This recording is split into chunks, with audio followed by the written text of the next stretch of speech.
Assalamualaikum warahmatullahi wabarakatuh.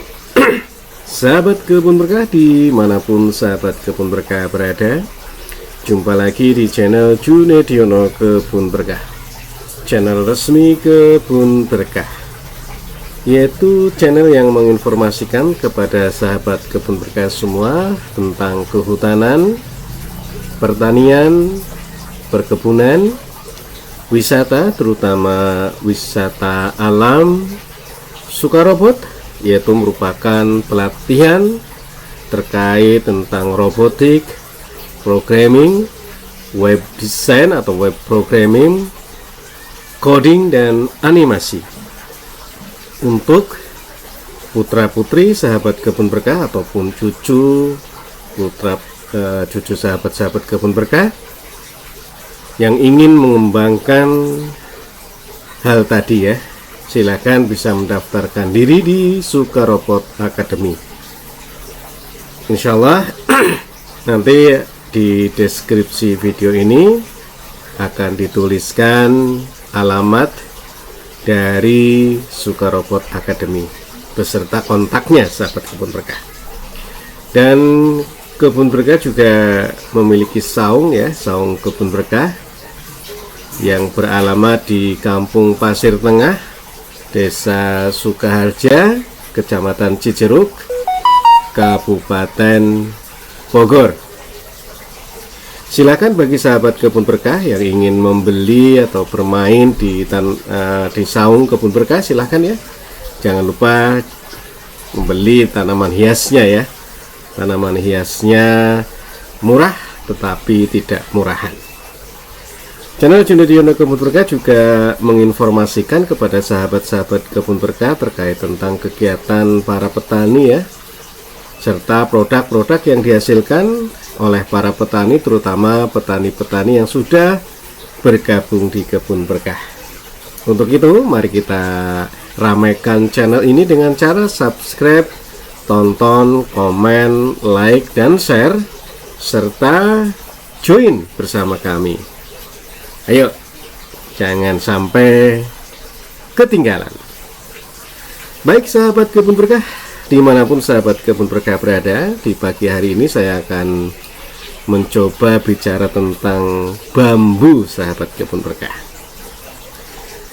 Tentunya sahabat kebun berkah sudah mengenal bambu ya, sehingga kami tidak akan menggurui sahabat-sahabat yang lain, tapi hanya tukar pikiran ya, tukar pikiran terkait dengan bambu ini. Sahabat kebun berkah yang berbahagia, apalagi sahabat kebun berkah tinggal di pedesaan ya, tentunya sangat mengenal bambu ya, dimana bambu ini memiliki berbagai macam manfaat ya, mulai dari daunnya, batangnya, akarnya ya, maupun tanaman mudanya, rebung ya istilahnya kalau orang Jawa bilang rebung ya, yang bisa dimanfaatkan sebagai bahan sayuran ya. Konon di Jepang menjadi makanan yang mewah ya, tetapi kalau di Indonesia ya biasa-biasa saja makanan rebung ini. Baik sahabat kebun berkah yang berbahagia, kita melihat manfaat dari bambu ini ya. Sepintas tadi kita sudah mendengar dimulai dari akar ya, manfaat bambu dilihat dari akarnya.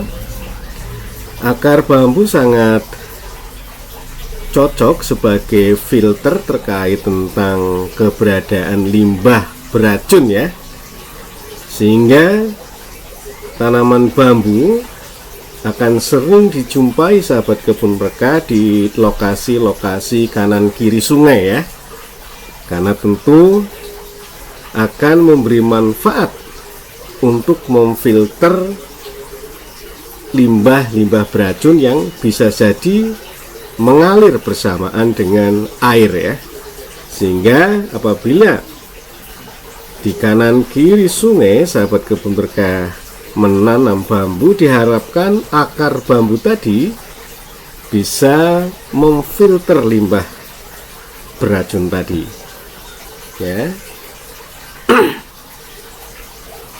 Dan selain bisa memfilter, akar bambu juga mampu mengikat butir-butir air dalam tanah, sehingga keberadaan rumpun bambu seringkali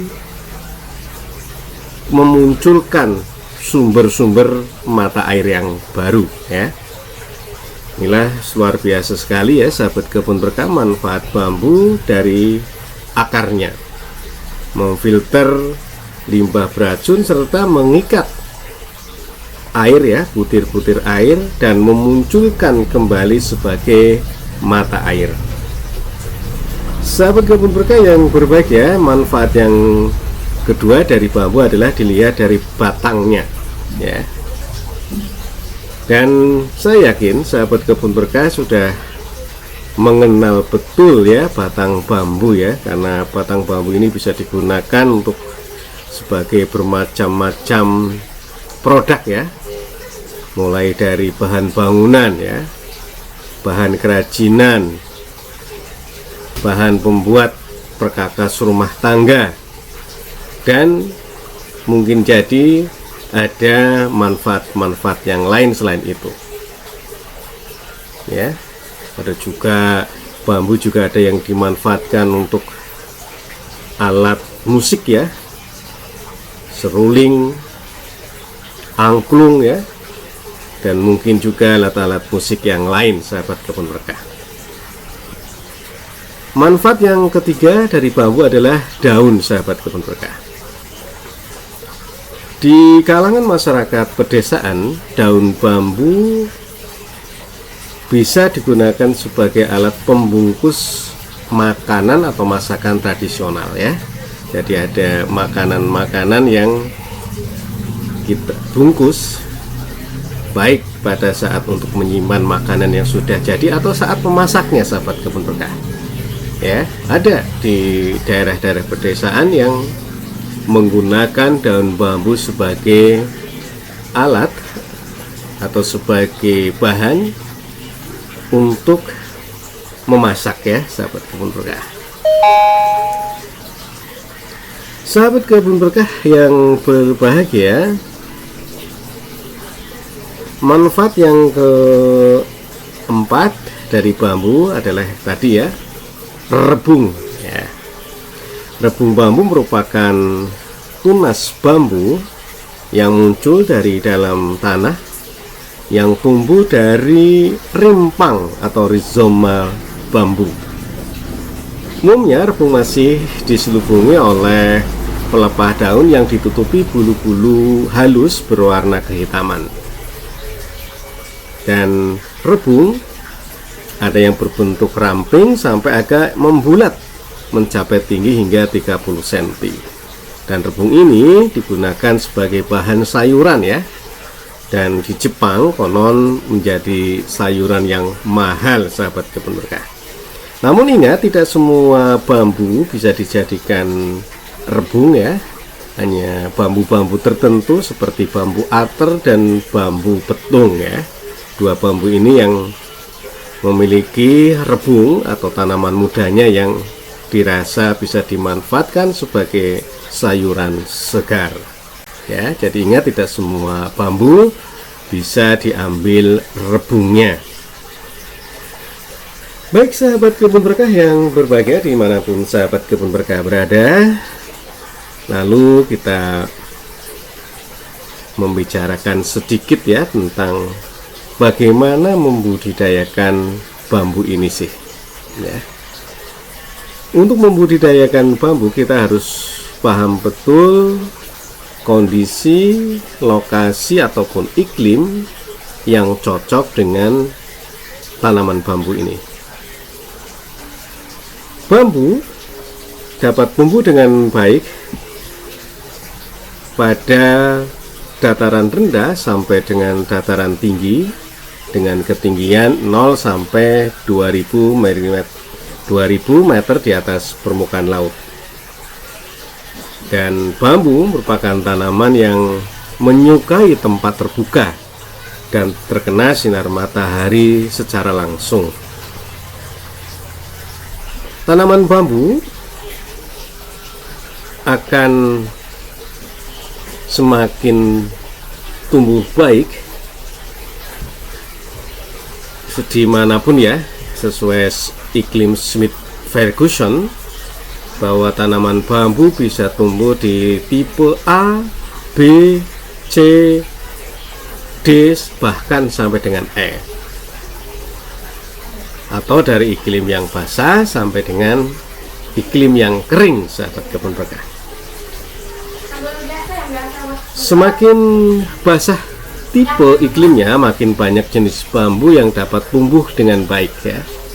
Karena pertumbuhannya, bambu memang membutuhkan banyak air, sahabat kebun berkah.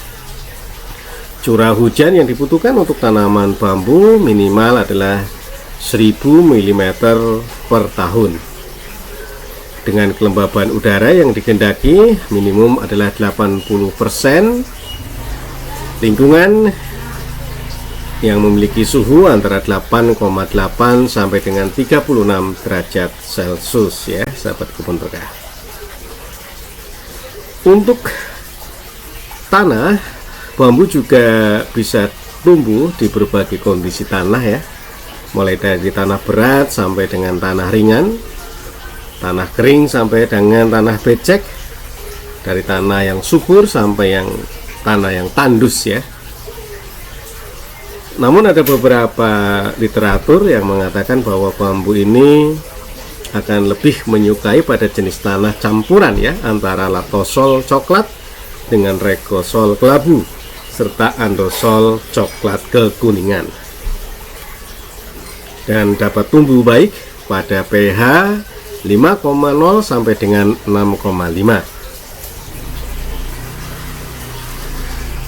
Sahabat kebun berkah yang berbahagia, itulah kondisi tempat yang diperlukan untuk budidaya bambu. Sahabat kebun berkah yang berbahagia, lalu bagaimana sih perbanyakan tanaman bambu? Tanaman bambu dapat diperbanyak secara generatif dan vegetatif. Untuk perbanyakan secara generatif yaitu menggunakan biji ya, sedangkan untuk perbanyakan vegetatif bisa menggunakan stek batang, stek cabang maupun stek akar ya, stek rizomanya. Sahabat kebun berkah yang berbahagia, untuk perbanyakan dengan generatif atau dengan biji ini ya, sangat jarang ya dilakukan di Indonesia karena memang memerlukan waktu yang cukup lama untuk berbunga ya, berbuah sampai dengan menghasilkan biji. Kurang lebih tanaman yang akan menghasilkan biji ini ya, usianya sampai dengan 20 sampai dengan 60 tahun. Jadi luar biasa lamanya ya, sehingga memang jarang dilakukan di Indonesia. Sahabat kebun berkah yang berbahagia, perbanyakan dengan vegetatif ini memang yang sering kita gunakan ya. Yang pertama adalah secara stek batang dan stek cabang. Batang dan cabang dari bambu dimanfaatkan sebagai bahan perbanyakan dan merupakan perbanyakan yang potensial ya untuk menghasilkan tanaman-tanaman baru. Bahan bibit yang berasal dari stek batang dipilih dari batang yang berusia lebih dari 2 tahun ya. Dan bagian yang digunakan ini adalah bagian bawah sampai dengan bagian tengah batang yang mempunyai tunas dan mata tunas ya. Jadi dari bawah ya. Bambu dipotong sepanjang 20 cm, yaitu 10 cm bagian atas buku dan 10 cm di bagian bawah buku ya. Jadi 10 cm, misalkan ini bukunya, maka adalah beli 10 cm dan di bawahnya 10 cm ya sahabat kebun berkah. Selanjutnya stek batang tersebut disemaikan dengan cara menancapkan secara rapi pada guludan yang telah dipersiapkan sehingga bagian tunas atau mata tunas tertutup tanah ya. Untuk bahan bibit yang berasal dari stek cabang dipilih dari cabang pada batang induk yang berumur sekitar 3 tahun. Cabang dipotong mulai dari pangkal yang menempel pada buku batang hingga kira-kira 75 cm dari pangkal cabang, kurang lebih 3-4 ruas cabang. Stek cabang lalu ditanam dalam polybag yang telah disiapkan dan disusun rapi pada bedeng persemian. Sahabat kebun berkah yang berbahagia, perbanyakan dengan tanaman stek batang ataupun cabang sebaiknya dilakukan pada awal musim penghujan karena kelembaban udara yang tinggi sangat membantu pertumbuhan tunas. Pemindahan anakan bibit ke lapangan dilakukan setelah berumur 1 tahun ya sahabat kebun berkah. Jadi harus hati-hati ya di dalam pemindahan ini ya. Ada beberapa keuntungan dari perbanyakan menggunakan stek batang ataupun stek cabang ini, yaitu yang pertama adalah bibit yang didapat lebih banyak, bibit yang diperoleh bisa dengan mudah dan murah. Yang ketiga, tidak merusak rumpun tanaman induk. Yang keempat, waktu pengambilan juga lebih cepat ya, kurang lebih dari 1 tahun sudah bisa kita tanam ya di lapangan. Kebutuhan bibit yang diperlukan untuk areal yang lebih luas bisa juga dilakukan ya. Hal ini memungkinkan karena bisa dengan mudah memperbanyaknya ya. Yang keenam adalah pembentukan rumpun pun lebih cepat ya sahabat kebun berkah. Dan kerugian ataupun kekurangan dari perbanyakan dari stek batang maupun cabang ini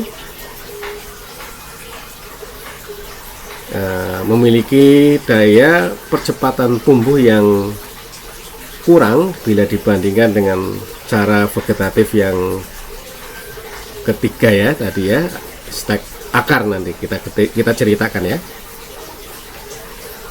Dan bibit juga kurang tahan terhadap kekeringan serta memang ada terbatas untuk jenis-jenis bambu tertentu ya. Tidak semua bambu bisa dilakukan perbanyakan vegetatif secara stek batang ataupun stek cabang, dan memang memiliki resiko kegagalan yang relatif tinggi sahabat kebun berkah.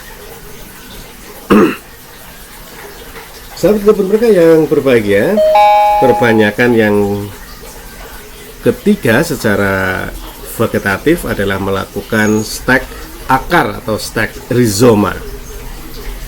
Rizoma atau rimpang merupakan akar yang mampu memberikan pertumbuhan tunas sebagai calon tumbuhan baru. Perbanyakan dengan stek rizoma atau akar ini sudah biasa dilakukan oleh masyarakat.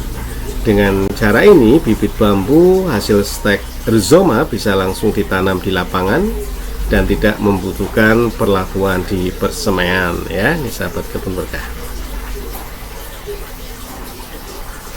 Sahabat kebun berkah yang berbahagia, hal yang perlu mendapat perhatian di dalam perbanyakan stek akar adalah memilih batang bambu yang telah berumur 2 tahun ya, untuk digunakan sebagai bibit. Hal ini dimaksudkan untuk menghindari terjadinya pengeringan pada waktu di lapangan. Sahabat kebun berkah yang berbahagia, hal-hal yang perlu diperhatikan di dalam memperbanyak bambu secara vegetatif dengan stek akar ini, yang pertama adalah pada rizoma yang dipilih harus ada beberapa kuncup tidur ya, atau calon tunas sahabat kebun berkah. Dan ini harus hati-hati ya dalam memilihnya. Tidak semua akar bisa kita stack ya, tetapi adalah akar-akar yang memiliki kuncup atau tunas tidur. Yang kedua, bibit harus diambil secara hati-hati, jangan sampai rusak. Ketiga, pengumpulan bibit dilakukan sebelum pembentukan rebung baru ya. Jadi pengumpulan akarnya, bahan-bahan stek rizoma tadi, sebelum adanya pembentukan rebung. Nah, ya. Yang keempat, pengambilan bibit sebaiknya dilakukan pada hari penanaman ya. Yang kelima adalah bibit jangan disimpan. Kalaupun disimpan harus dalam keadaan yang lembab ya. Jadi memang harus segera dilakukan proses penyetekan, sahabat kebun berkah. Tidak tahan untuk disimpan dalam waktu yang lama. Setelah rizoma atau akar yang dijadikan bibit dipilih, maka lakukan pemotongan ya pada buku ketiga atau keempat atau sekitar 100 cm dari tanah. Selanjutnya rizoma digali atau akar tadi digali, dipisahkan dari akar induk dan ditanam di lubang tanam yang telah disiapkan ya. Jadi harus hati-hati ya, sahabat kebun berkah yang berbahagia. Teknik yang ketiga di dalam budidaya bambu ini adalah penanaman. Penanaman bambu terdiri dari dua tahapan, yaitu persiapan tanam dan penanamannya. Penanaman sebaiknya dilakukan pada saat musim penghujan, sahabat kebun berkah. Baik sahabat kebun berkah, kita lihat cara yang pertama di dalam penanaman, yaitu persiapan tanam. Bambu lazim ditanam di pekarangan, di kebun maupun tanah terlantar, lahan kritis ataupun pada kanan kiri sungai. Dan sebelum penanaman dilakukan pembukaan lahan. Lahan dibersihkan dari semak belukar, bebatuan maupun kotoran-kotoran yang lain ya. Hal ini dimaksudkan untuk mempermudah pengolahan tanah. Dan setelah lahan bersih atau tanah bersih, dibuatkan lubang tanam dengan ukuran 30 x 30 x 30 cm atau 40 x 40 x 40 cm dan jarak tanam 4 x 4 ataupun 5 x 5 meter, ataupun disesuaikan dengan kondisi lokasi tanam sahabat kebun berkah yang ada ya. Diatur lah ya untuk jarak tanam maupun ukuran lubang tanam. Sahabat kebun berkah yang kedua adalah cara penanaman. Bibit yang tadi sudah disiapkan lalu masukkan ke lubang tanam dengan posisi tunas atau anakan tegak ke arah atas, lalu ditimbun tanah. Pada saat tanam sebaiknya ditambahkan pupuk urea ataupun TSP dan KCL dengan perbandingan 3:2:1 sebanyak 600 kg per hektar. Pupuk ditaburkan mengelilingi bibit tanaman. Setelah itu tanah di sekitar bibit tadi dipadatkan dan tinggikan kurang lebih 5-10 cm. Sahabat kebun berkah yang berbahagia, teknik budidaya yang keempat adalah pemeliharaan. Ada beberapa pemeliharaan untuk budidaya tanaman bambu, yaitu dengan pemangkasan, penyiangan, maupun pemupukan. Pemangkasan pada tanaman bambu dilakukan dengan memotong cabang-cabang bawah hingga setinggi 2-3 meter. Kegiatan ini dimaksudkan untuk mengalihkan suplai makanan yang sebelumnya ke cabang-cabang dialihkan ke batang utama ya, sehingga diharapkan nanti dapat diperoleh batang bambu yang diameternya lebih besar dan berkualitas. Pemeliharaan yang kedua adalah dengan penyiangan. Tanaman bambu perlu disiangi agar bebas dari gulma atau tanaman lain yang mengganggu. Penyiangan ini dilakukan dengan cara mencabut rerumputan di sekitar tanaman pokok. Kotoran-kotoran yang sering tersangkut di pokok bambu seperti sampah, ataupun akar yang mati juga sebaiknya dibersihkan atau disiangi ya. Yang ketiga adalah pemupukan, dan pemupukan ini dimaksudkan untuk meningkatkan jumlah batang dan membantu pertumbuhan tanaman. Pupuk yang digunakan adalah urea, TSP, dan KCL. Dosis pupuk yang digunakan memang belum ada ya, dan silahkan disesuaikan dengan kondisi tanaman bambu sahabat kebun berkah. Pemeliharaan yang keempat adalah dengan pembumbunan ya. Pembumbunan ini dilakukan agar mata tunas tidak muncul ke permukaan tanah. Karena kalau mata tunas muncul ke permukaan tanah akan kering dan mati. Dalam kaitannya dengan produksi rebung, pembumbunan juga harus dilakukan begitu rebung muncul di permukaan tanah. Hal ini dimaksudkan agar terjadi etiolase sehingga rebung bisa menggembung besar dan tidak berongga ya. Sahabat kebun berkah yang berbahagia, pemeliharaan yang terakhir adalah pengendalian hama dan penyakit ya. Hama yang biasa menyerang tanaman bambu adalah hama oret, kumbang bubuk, dan rayap. Serangan kumbang bubuk, Dinoderus minutus, Denederus brevis, Cornartrus filiformis, Cornartrus praetus, Tilus notatus merupakan hama yang lebih sering dijumpai pada jenis tanaman bambu yang memiliki kandungan zat pati tinggi. Sebagai contoh adalah bambu ampel ya. Jadi sering menyerang bambu ampel ya, ini kalau kumbang bubuk ini. Dan kandungan pati ini pun berfluktuasi ya, tergantung musim. Kandungan pati tertinggi adalah pada saat rebung muncul. Setelah itu kandungan pati akan turun setelah rebung tumbuh. Pada umur 1-2 tahun kandungan zat pati pada bambu tinggi. Pada umur yang lebih tua kandungannya lebih rendah. Tak heran serangan kumbang bubuk lebih banyak dijumpai saat rebung muncul dan tanaman masih berumur 1-2 tahun ya.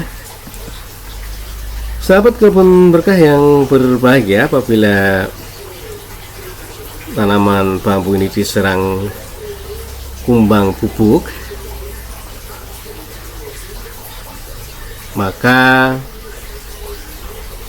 memang kumbang bubuk ini merupakan hama perusak yang paling berbahaya ya bagi tanaman bambu. Karena sambil menggerek, memakan jaringannya juga, maka sahabat kebun berkah dapat melakukan pemotongan ya, pemotongan melintang pada dinding bambu bagian dalam atau bagian bambu yang pecah atau terluka, dan luka pada batang ini menjadi pemotongan cabang ya, sehingga bisa menghaluskan ruasnya ya. Jadi harus dipotong lah ibaratnya ini ya, sahabat kebun berkah. Baik sahabat kebun berkah, mungkin ini yang bisa kami sampaikan ya terkait tentang bambu ya. Mudah-mudahan bisa bermanfaat bagi sahabat kebun berkah semua. Dan jangan lupa subscribe ya, subscribe dan share channel ini, mudah-mudahan bisa bermanfaat bagi kita semua. Terima kasih dan assalamualaikum warahmatullahi wabarakatuh.